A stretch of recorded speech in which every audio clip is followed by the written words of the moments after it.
Alors c'est parti, maintenant on va enlever hop, le script qu'on a ici. On va enlever le petit paragraphe et l'input, on va mettre un input type texte. Hop, l'input type texte, basique, et puis on va voir ce que c'est que les labels.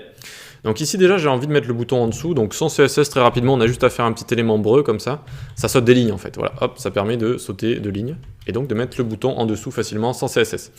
Donc le label on vient le créer au-dessus de l'input auquel on a envie de le lier, donc on vient ici faire un label for, il va nous demander avec cet attribut for à qui tu es en train de me lier, et donc là on met par exemple mon imp txt, et ça on vient le passer en ID à notre input, donc auquel on a envie de lier un label.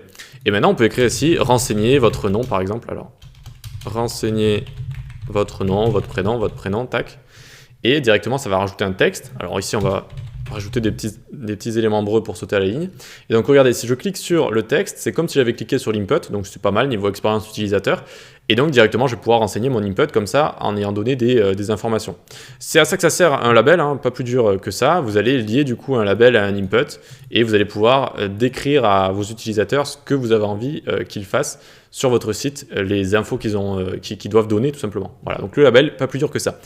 Maintenant, on va passer aux autres éléments. Donc, ce ne sera pas des inputs, mais ce sera d'autres éléments pour capturer des données. Donc, comme vous savez peut-être des grandes données de texte avec TextArea ou Select pour sélectionner plusieurs boutons radio. Ok, allez, on se retrouve dans la prochaine vidéo.